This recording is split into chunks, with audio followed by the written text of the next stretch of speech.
तो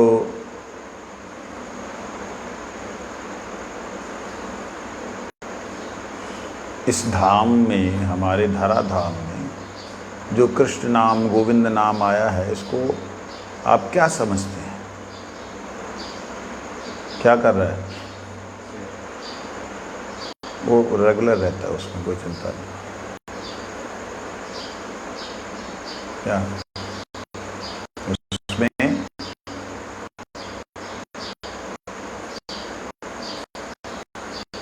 कहाँ थे?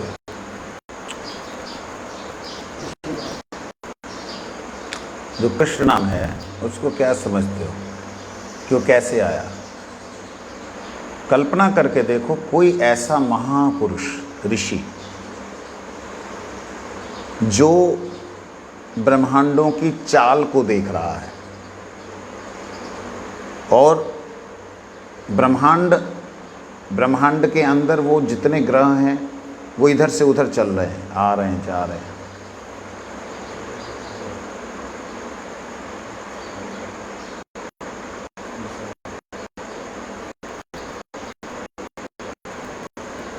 वो इधर से उधर आ रहे हैं, जा रहे हैं। उनको जाते हुए वो श्रवण क्या करता है? कृष्ण। वो गया, कितनी तेजी से गया है कि उस महात्मा ने श्रवण किया, कृष्ण, मतलब खिंचा चला गया। कहाँ गया? खत्म नहीं हुआ ना, निवृत्ति भी हो गई, मतलब खिंचा लेकिन निवृत्ति भी है। तब शब्द उतरा कृष्ण। समझे नहीं? कृष्ण मतलब आकर्षण, न मतलब निवृत्ति। तो ये कृष्ण ऐसे उतरे हैं शब्द, समझे? तो ये नाम जब हम करते हैं, अब ध्यान देना, नाम जब हम करते हैं, यह नाम भगवान से अभिन्न है। क्यों भगवान से अभिन्न ने कहा गया? क्योंकि जो परम सत्ता सबको आकर्षण करके सबको आनंद प्रदान कर रही है, उसे ही कृष्ण कहते हैं, परम सत्ता। और हम जो नाम बोल रहे हैं, कृष्ण, नारायण, हरे, हमारी बोलने की कितनी जल्दी है, कितनी जल्दी पड़ी हुई है बोलने में। हम कभी समाधि में जा सकते हैं? नाम को ठीक नाम ले सकते हैं? नहीं ले सकते। प्रैक्टिकल देखो गुरु जी को, वो हरे बोलना चाह रहे हैं, बोल ही नहीं पा रहे बेचारे। सारी उम्र जिन्होंने हरे बोला वो बोल नहीं पा रहे। हरे कृष्ण बोल नहीं पा रहे।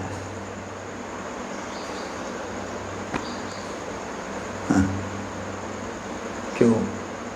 क्योंकि वो हरे बोलने से उस धाम के, उस लोक के, उस प्रभु के नाम के सामने हो जाते हैं।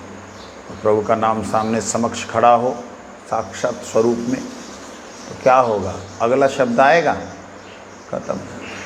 हरे में ब्रह्मांड खत्म हो जाएंगे। बात समझे? हम लोग ज़्यादा बुद्धिमान समझते हैं अपने आप को, हम लोग ज़्यादा अपने आप को नाम करने वाला समझ रहे हैं, इसलिए हम लोगों को नाम का रसास्वादन नहीं होता। इस जगत में फिर हमको नाम संख्या क्यों बोलेगी? हमें क्यों नहीं बोला गया हरे कृष्णा? ऐसा क्यों नहीं कहा गया हमें करने के लिए? नाम संख्या क्यों बोली? क्योंकि हमारे दिल इतनी जल्दी धड़क रहा है ना, सांस इतनी जल्दी पूरे हो रहे हैं कि ध्यान ना भंग हो जाए, नाम में ध्यान रहे। इसलिए जो है फोर्स किया गया, इतना हरिनाम करना ही करना है। क्योंकि तुम अगर इतना हरिनाम करोगे तो तुम्हारे श्वासों का जो एक लेखा है, वो श्वासों के लेखे में नाम आ जाएगा।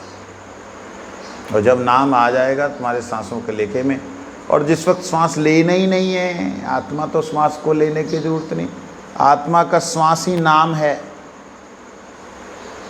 शब्द ब्रह्म है, ब्रह्म को ही आनंद देता लेता है। जब वो स्थिति आएगी तब तो उसको सांस का कोई चक्कर ही नहीं, तब तो नाम नित्य हो जाएगा। इसलिए बोलते हैं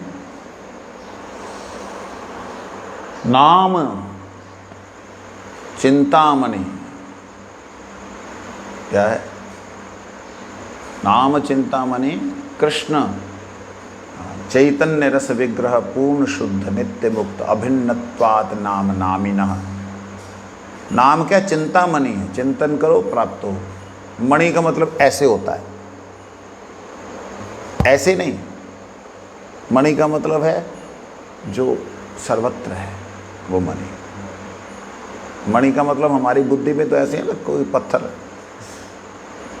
क्योंकि हमारे को पत्थर रोड़े इत्यादि के अलावा बुद्धि को जानती नहीं।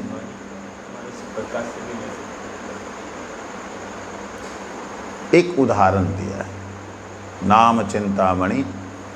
क्या? किसका नाम? कृष्ण। कृष्ण नाम क्या है? चिंतामणि। चैतन्य रस विग्रह, वो है क्या?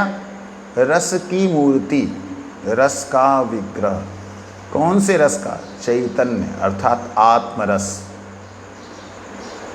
चैतन्य मतलब आत्मा, आत्मा, आत्मरस का विग्रह। आत्मरस क्या है? हम लोगों ने संबंध बना दिए, पिता पुत्र बेटा बच्चा, हमारे यहाँ पे संबंधों का है। गोलोक धाम में पिता पुत्र माता ये संबंध नहीं है, हैं? ये तो आप सिद्धांत बोल रहे मधुसूदन महाराज, जाओ।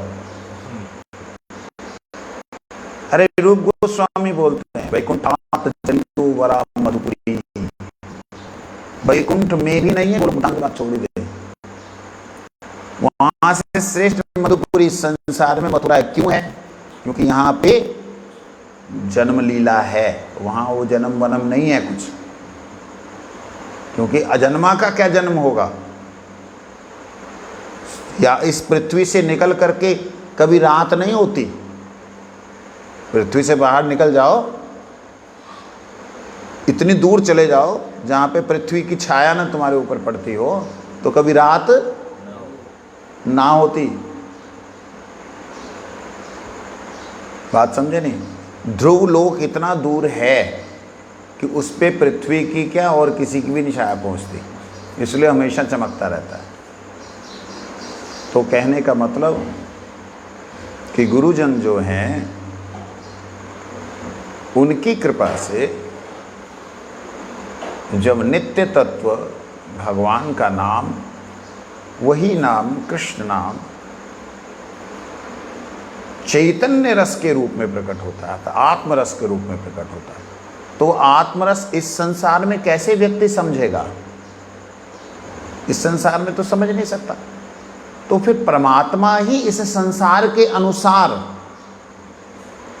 अपने प्रेम को प्रकट करते हैं। तो आत्मरस का मतलब संपूर्ण रस। अब जिस संसार के जो रस हैं वो भी उनमें ही दिखलाई देते हैं, उनसे ही आए हैं, ऐसा फिर भाव प्रकट किया जाता है। नहीं समझाई ना? हम बोलते ना शांत दास्य सख्य वात्सल्य मधुर, ये गोलोक धाम का सौंदर्य है, नित्य धाम का सौंदर्य। ये जो नित्य धाम का सौंदर्य है, ये नित्य धाम में कैसा है इसका कोई भी बता नहीं सकता। गोपाल चंपू के अंदर वर्णन किया गया है, परंतु वहाँ आराध्य हैं कृष्ण। यहाँ पे पाल्य हैं, बच्चा है मेरा। वहाँ पाल्य बच्चा होने पर भी वहाँ ईश्वर है कृष्ण। यही तो विचित्र बात है ना। इसीलिए तो गौड़ीय संप्रदाय के लोग हो या अन्य संप्रदाय के लोग हों, वो लोग गोलोक धाम जाना ही नहीं चाहते। वो क्या भजन भी है, ब्रज तज बैकुंठ ना जाऊं जहाँ नहीं नंद नहीं यशोदा। जा, मैं जाता ही नहीं वहाँ। ब्रज तज के बैकुंठ ना जाऊं जहाँ नहीं नंद नहीं यशोदा, ऐसे कुछ है, नहीं कदमन की छाँव ब्रज छोड़ बैकुंठ ना, ऐसे। मतलब वहाँ का जो लीला है, वहाँ का जो धाम के अंदर की जो ठाकुर जी की जो लीला है, उस लीला में सारे के सारे परिकर उसी लीला की पुष्टि के लिए, मतलब लीला हमेशा ही हो रही है। तो चैतन्य रस विग्रह है, ऐसा नहीं है रस की वो रस अभी मानो कि दास के पास में है तो सखा के पास जाएगा तो दास का रस संकुचित हो जाएगा, ऐसा नहीं है। दास से रस अगर है तो दास से रस परिपूर्ण रूप से हमेशा ठाकुर जी दासों के पास ही हैं, समझे नहीं? वहाँ भविष्य नहीं है कि भाई अभी आने वाले हैं, अभी उनके लिए, ऐसा नहीं है। दास के पास दास रूप में है ही हैं। चैतन चिंतामणि है ना, चिंतामणि तो ऐसे है नहीं कि भी अभी इसके पास है और बाद में उसकी चिंता होगी तो उसके पास जाएगा, ऐसा नहीं। नाम चिंतामणि स्वरूप से है। अभिन्नत्वात् नाम, नामी नाम, नामी से नाम एक है, ये बात समझने वाली। हम लोग यहाँ पे जो भी नाम इत्यादि लेते हैं, भगवान का कीर्तन इत्यादि करते हैं, ये उपचार है। जैसे कोई बीमारी हो जाए तो उसको उपचार किया जाता है ना, तो ये औपचारिक रूप से है। हमको संसार का रोग लगा है, हमारे हिसाब से जो हम नाम कर रहे हैं वो औपचारिक रूप से दवाई के रूप में है। लेकिन जैसे ही ये नाम प्रकट होगा तो ये दवाई इस महासमुद्र बन जाएगा। एक कृष्ण नाम लेने का समर्थ नहीं होगा। राधा रानी बोलती है कि हे सखी, क्या हुआ तुम्हें, क्या बताऊं? बात कर रही है, सब कुछ बोल रही है। ये दो वर्ण है ना, वर्ण दो, कहते कौन से वर्ण? ये जो दो वर्ण हैं उसको लेने की हिम्मत नहीं हो रही। कहते कौन से दो वर्ण हैं?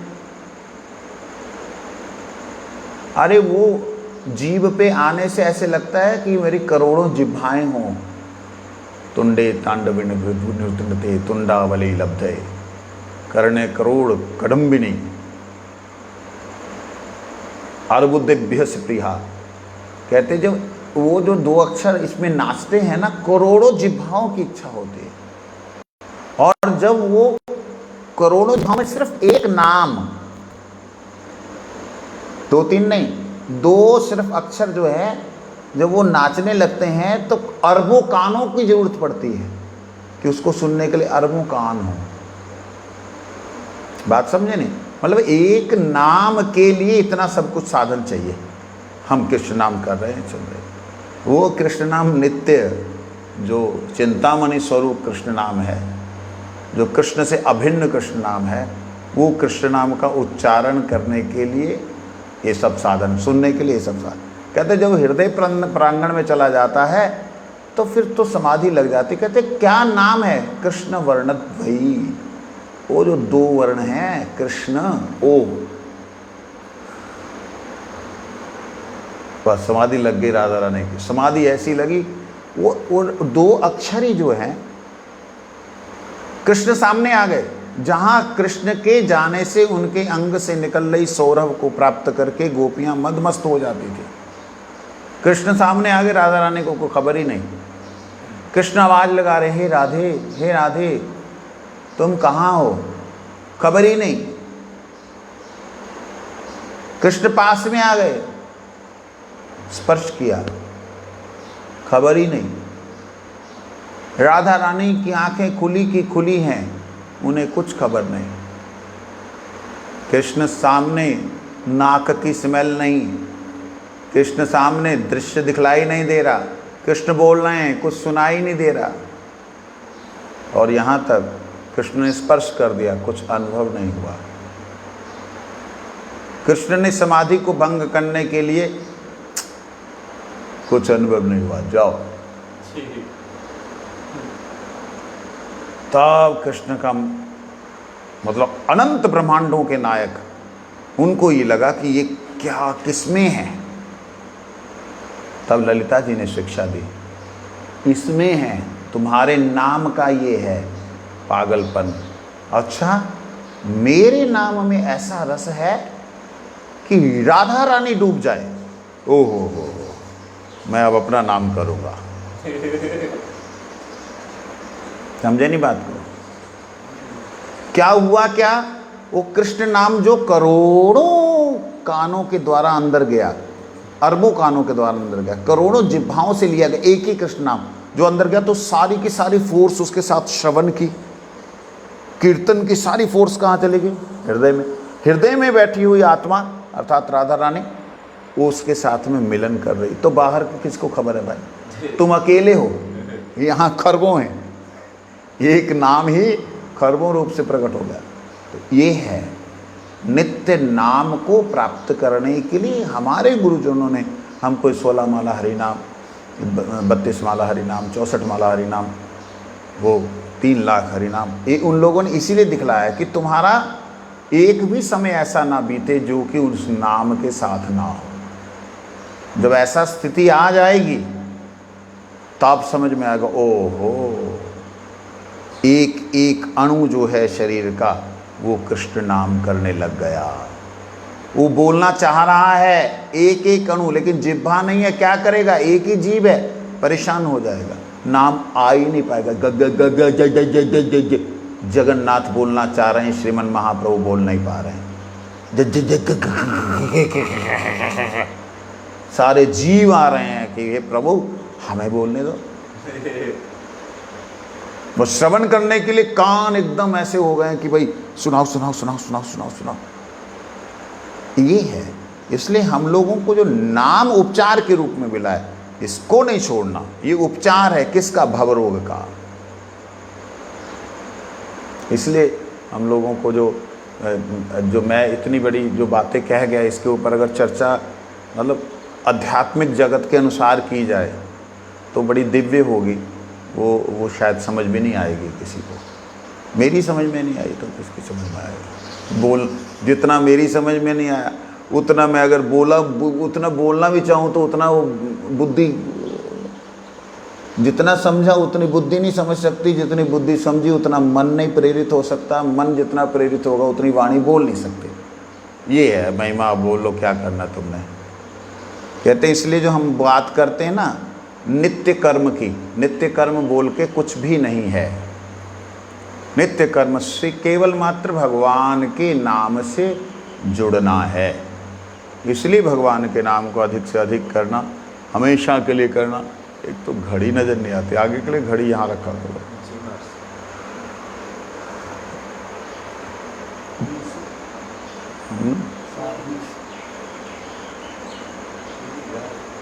तो इसलिए क्या कहते हैं, हमारे द्वारा जैसे जो भी हम इस वक्त वार्तालाप कर रहे हैं, जैसे भी ये कथा कीर्तन जो सब कुछ सुन रहे हैं, ये जब तक आत्मा को स्पर्श ना करे तब तक सारे के सारे कर्म नित्य नहीं हैं। इसको भक्ति नहीं कहा जा सकता है। ये भक्ति का केवल उपचार है। शुद्ध भक्ति को प्रकट करने के लिए अशुद्ध शरीर से की गई क्रिया, शुद्ध भक्ति भगवान की सेवा को प्रकट करने के लिए अशुद्ध शरीर से ली गई अथवा की गई क्रिया कभी भी शुद्ध तत्व को प्रकट नहीं कर सकती।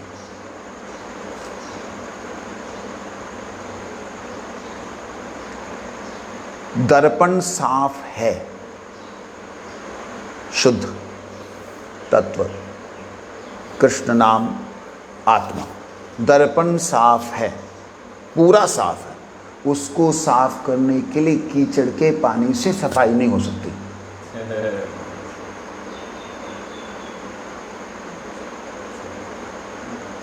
ये कीचड़ का पानी है शरीर, इसके द्वारा कोई भी क्रिया उस शुद्ध कृष्ण नाम को नहीं उच्चारण कर सकती। कोई भी नाम जिसमें हम हैं, हम वो वहां नहीं पहुंच सकता। हम का मतलब मन बुद्धि अहंकार शरीर पंच तत्व का, इससे परे वो शुद्ध है।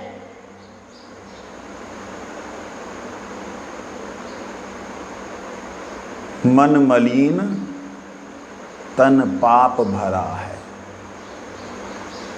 एक गुरु जी के लिए 2 शब्द किसी वक्त हृदय में प्रकट हुए थे। गुरुदेव तुम्हारे चरणों में ये दास अधम है आन पड़ा, मेरी ओर देखो मैं कैसे कहूँ, खुद की नज़र में हूँ गिरा, पापों से भरा तन मन मेरा, कैसे मैं कहूँ इसे अपनाओ, बस इतना करो हे दयामय, चरणों से ना इसे ठुकराओ। कुछ एक भाव थे। गुरु जी को आखिरी 2 लाइनें बड़ी खराब लगी। उसमें था, अंतिम क्षण की है एक आशा, गोदी में तुम्हारे जाए पड़ूं, निज कर कमलों से हे गुरुदेव, मेरे तन का तुम संस्कार करो। ये गुरु जी को 2 लाइनें खराब लगी थी। भटिंडा 2004 में सुनाया था गुरु जी को। तो उसमें ये बात आप कल्पना भी नहीं हम कर सकते कि इस शरीर से हम कैसे जो है भगवान का शुद्ध नाम उच्चारण कर सकते हैं। उसका तरीका क्या है, फिर क्या करेंगे?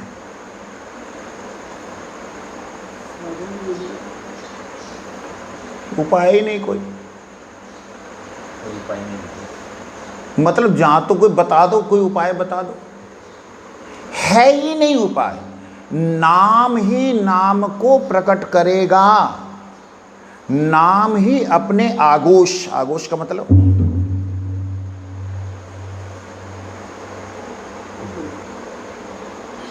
आगोश पकड़ नहीं, अपने आगोश में क्या बोलेंगे इसको, अपने में, नाम ही अपने में हमको लेगा, तब नाम स्वरूप हमारा होगा। नई बात सुनो, मायावाद दिखाई देगा यहाँ। तब हमारा क्या स्वरूप होगा? नाम स्वरूप। मतलब जीव आत्मा जो है वह अपने नाम में, नामी के साथ में जब मिलेगा, आत्मा के साथ, परमात्मा के साथ जब मिलेगा, तो वो दोनों में किसी भी तरह का मल नहीं, उसमें तो है ही नहीं, इसमें किसी भी तरह का मल नहीं होगा, तब मिलेगा और तब वो अनुभव होगा। ओ तब वो कहेगा, नाम नामकारी बहुधा, ओ निज सर्वशक्ति तत्रार्पिता, सर्वशक्ति नियमित स्मरण ही ना काल। मेरी कैसा दुर्भाग्य है, इस नाम में रुचि नहीं हो रही। महाप्रभु बोल रहे, राधा रानी बोल रही, जो कि साक्षात नाम है, स्वयं स्वयं की महिमा बोलते हुए ये बात कह रहे हैं। और जीव की स्थिति क्या होगी, कल्पना करके देख लो। वो बाहर से, बुद्धि से बाहर है। जीव के लिए एकमात्र नित्य कर्म है कृष्ण प्रेम, नित्य धर्म है कृष्ण प्रेम, नित्य प्राप्त है कृष्ण प्राप्य कृष्ण प्रेम है, नित्य लक्ष्य है कृष्ण प्रेम। परंतु उस कृष्ण प्रेम को प्राप्त करने के लिए कोई भी साधन नहीं है, नहीं है और नहीं है, नहीं, हो भी नहीं सकता। क्योंकि कृष्ण को प्राप्त करने के लिए कृष्ण ही एक साधन है। मैं अगर किसी को चाहूं मिलना तो मेरे से मिल सकता, लेकिन मैं नहीं चाहूं तो कौन मिलेगा? कौन मिल सकता? कोई नहीं मिल सकता। यही बात। इसलिए हमारे गुरुजनों ने हमें भगवान नाम प्रभु की सेवा करने के लिए बोला। तो विग्रह सेवा फिर क्या ऐसे ही है, लोगों को दिखाने के लिए? नहीं, विग्रह सेवा शरीर की सेवा को लेने के लिए। हमारा शरीर हमारे नाम प्रभु को, प्रभु मन को हमेशा विचलित करता है, चलायमान करता है। इसकी इच्छाएं, इसके विकार हमारे मन के ऊपर, बुद्धि के ऊपर प्रभाव डालते हैं। तो विग्रह सेवा क्या है? विग्रह सेवा है इस शरीर को भगवान की सेवा में लगाने के लिए, भगवान के विशेष रूप को आग्रह करके उतारा गया। विग्रह, भगवान के विशेष रूप को आग्रह करके उतारा गया, इसलिए नाम पड़ा विग्रह। और भगवान जिस विशेष रूप से ग्रहण करते हो उनका नाम क्या है? विग्रह। समझे नहीं? विशेष आग्रह से बुलाया इसलिए विग्रह, विशेष रूप से ग्रहण करने के लिए खड़े हो इसलिए विग्रह। विग्रह सेवा मजाक नहीं है। हमने भोग लगा लिया, भगवान ने खा लिया, मजाक नहीं है। प्रॉपर तरीके से अगर विग्रह का दर्शन हो, सेवा हो, वह विग्रह साक्षात ब्रजेंद्र नंदन, साक्षात भगवान, ऐसा अनुभव होगा। प्रॉपर तरीके से हरि नाम हो, साक्षात अनुभव होगा। कृष्ण चैतन्य रस विग्रह, पूर्ण शुद्ध नित्य मुक्त अभिन्नत्वात् नाम, पूर्ण पता होगा, लगेगा। तो इसलिए शरीर के लिए ये है और मन के लिए मंत्र है।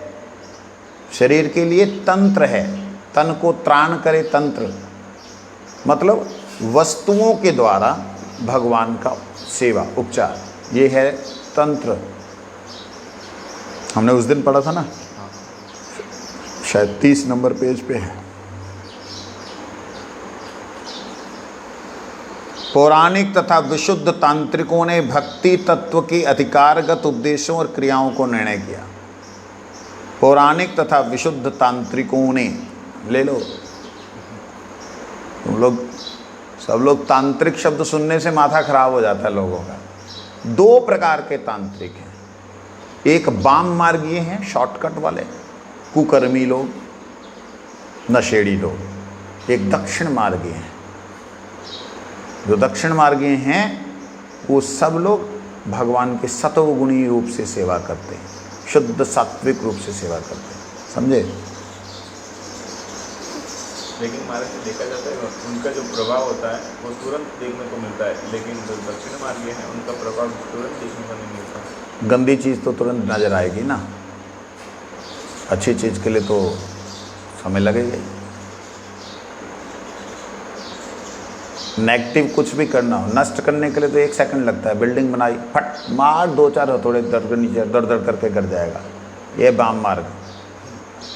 दक्षिण मार्ग है एक एक ईंट बनाना, नींव खोदना, नींव में डालना, ये दक्षिण मार्ग है। दक्षिण मार्ग में अलग तरह का एक अंदर से भाव रहता है। जैसे वाम मार्ग का कोई भी साधक तांत्रिक भयंकर से भयंकर क्यों ना हो, दक्षिण मार्ग पे शुद्ध रूप से चलने वाले का, भले ही वो सिद्ध ना हो, दक्षिण मार्गीय शुद्ध रूप से चलने वाले साधक का भी अहित नहीं कर सकता। दक्षिण मार्ग में चलने वाले शुद्ध रूप से, जो शुद्ध रूप से चल रहे हैं, सिद्ध नहीं है साधक, उसका भी कोई अहित नहीं कर सकता। भयंकर से भयंकर तांत्रिक भी, समझे नहीं। तो इसलिए हमारे शरीर को शुद्ध करने के लिए, शरीर की क्रियाओं को शुद्ध करने के लिए भगवान ने विशेष रूप से जिस रूप को ग्रहण किया हुआ है, विग्रह, ठीक है। हमारे मन को शुद्ध करने के लिए, मन को भगवान ने कृपा करने के लिए जो रूप धारण किया हुआ क्या है, नाम। और भगवान नित्य स्वरूप से जो विराजमान है, आत्मा को आनंद और आत्मा को आत्मा के साथ रमन करने के लिए, आत्मा राम, 2 अर्थ हैं आत्मा राम के। एक तो स्वयं अपनी आत्मा में रमन करना, एक परमात्मा का हमारे साथ आत्मा के साथ रमन करना, वो महारास है। पता नहीं कहाँ से बातें आती हैं।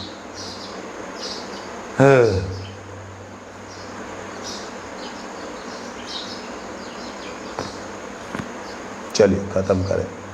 वस्तुतः विचार करने पर जीव के लिए कृष्ण प्रेम ही एकमात्र नित्य कर्म है। भगवान से प्रेम करना, कृष्ण से प्रेम करना, यही नित्य कर्म है।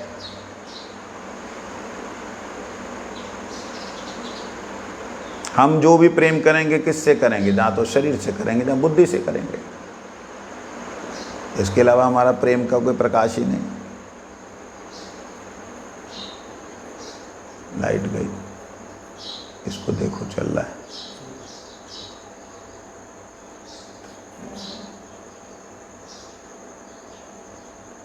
तो क्या हुआ? जो भी प्रेम करेंगे शरीर से करेंगे तो शुद्ध तो हुआ नहीं। तो ध्यान देना यहाँ कहते, इसका तात्विक नाम विशुद्ध चिद अनुशीलन है। इसका तात्विक नाम विशुद्ध चिद अनुशीलन है। शरीर से की गई क्रिया भी जब भगवान के अनुसार चले, अनुशीलन, चिद कृष्ण, कृष्णानुशीलनम, नाम अनुशीलनम, चिदानुशीलनम। भगवान का अनुशीलन, भगवान के अनुसार चलने वाली जो क्रिया है उसको कहते हैं विशुद्ध चिद अनुशीलन। ये विशुद्ध चिद अनुशीलन का मतलब जहाँ पे शरीर और मन बुद्धि ना हो वही विशुद्ध है। बिना शरीर और मन बुद्धि के जो अवस्था है उसे कहते हैं विशुद्ध। ऐसी अवस्था करोड़ों नहीं अरबों में किसी एक को होती है,